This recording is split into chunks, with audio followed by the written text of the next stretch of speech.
Good morning students. Hope you all are well and safe at your home.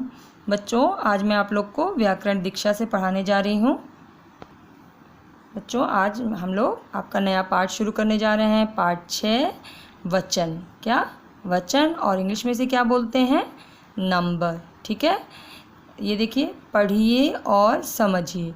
यहाँ चित्र बना है ना, पहले चित्र ये देखिए, इस चित्र में क्या बना है? इधर एक चूहा है और इधर बहुत से चूहे हैं। तो जब एक चूहा है तो हम लोगों ने क्या शब्द लिखा है? चूहा।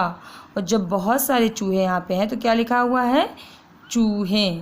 इसी प्रकार देखिए, एक घड़ी है तो हम लोगों ने लिखा है घड़ी, और 2 घड़ी है तो क्या लिखा है? घड़ियाँ। ये देखिए, एक पत्ती है तो पत्ती, और 2 पत्ती है तो पत्तियाँ। ठीक है, ये शब्द से पता चलता है कि एक है या बहुत से हैं। ठीक है, जैसे मछली, यदि एक मछली है तो क्या लिखा है बच्चों? मछली। और बहुत सी मछलियां हैं तो क्या लिखा हुआ है? मछलियां। ठीक है, चित्रों में चूहा, पत्ती, घड़ी और मछली शब्द उनके एक होने का बोध करा रहे हैं, जबकि चूहे, पत्तियां, घड़ियां और मछलियां शब्द उनके एक से अधिक होने का बोध करा रहे हैं। ठीक है बच्चों, जो एक शब्द है, जैसे एक चूहा है तो क्या लिखा हुआ शब्द है? चूहा। और जब बहुत सारे चूहे आ गए तो चूहे लिखे हुए हैं। जिस शब्द से एक या एक से अधिक होने का पता चले उसे क्या कहते हैं? वचन कहते हैं। क्या कहते हैं बच्चों? वचन। जिस शब्द से, मतलब जिस शब्द से पता चलता है कि वो एक है, जैसे यहाँ पे पत्ती लिखा है, अब हम पत्ती बोल रहे हैं तो मतलब एक पत्ती है। और जब हम लोगों ने बोला पत्तियाँ तो क्या पता चल रहा है? कि वो बहुत सी हैं। तो जिस शब्द से एक या अधिक होने का पता चले उसे वचन कहते हैं। वचन के भेद। वचन के भेद मतलब वचन कितने होते हैं? वचन के 2 भेद हैं, एक वचन और बहुवचन। एक वचन में देखिए क्या पता चल रहा है? शब्द के जिस रूप से उसके एक होने का पता चले उसे एक वचन कहते हैं। ठीक है बच्चों, क्या कहते हैं? एक वचन। जैसे घोड़ा, नदी, माता, माला आदि। उसी प्रकार बहुवचन, शब्द के जिस रूप से उसके एक से अधिक होने का पता चले उसे बहुवचन कहते हैं, जैसे घोड़े, नदियाँ, माताएं, मालाएं आदि। ठीक है बच्चों, एक वचन में एक शब्द का होने का पता चल रहा है और बहुवचन में एक से अधिक का होने का आपको पता चल रहा है। एक वचन और बहुवचन शब्दों के कुछ उदाहरण।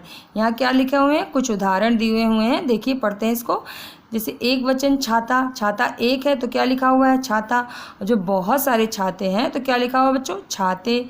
इसी प्रकार गधा का गधे, तोता का तोते, पंखा का पंखे, दरवाज़ा का दरवाजे, आँख का आँखें, बात का बातें, राखी का राखियाँ, रोटी का रोटियाँ, सेना का सेनाएं, बात का बातें, थाली का थालियाँ, पुस्तक का पुस्तकें। देख रहे हैं बच्चों किस प्रकार एक वचन है तो शब्द कैसे हैं, और जब बहुवचन हुए तो मतलब बहुत से जब चीज़ हुई तो वही एक वचन शब्द कैसे बदल गए हैं।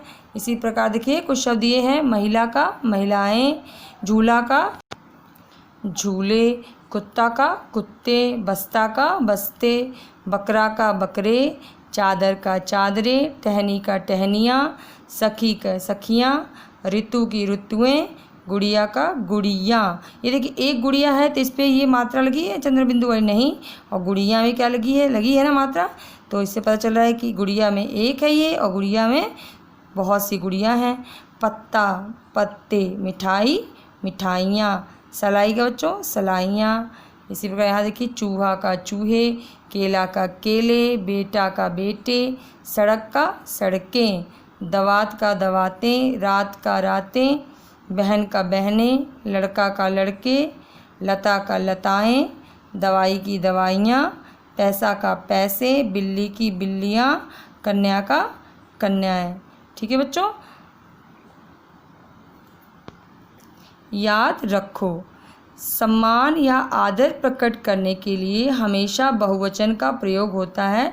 जैसे अध्यापक जी कक्षा में आएंगे। ठीक है बच्चों। अध्यापक जी।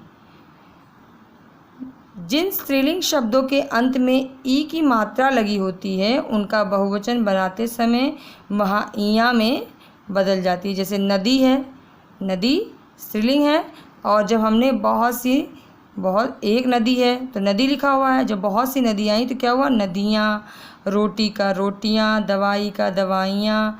पुल्लिंग शब्दों में आ की मात्रा के स्थान पर ए की मात्रा जोड़कर बहुवचन बनाया जाता है। जैसे पौधा का पौधे, घोड़ा का घोड़े, पत्ता का पत्ते आदि। ठीक है बच्चों, तो आप इस पाठ को अच्छे से पढ़िए और आगे का भाग हम आपको आपकी दूसरी ऑनलाइन क्लास में पढ़कर बताएंगे।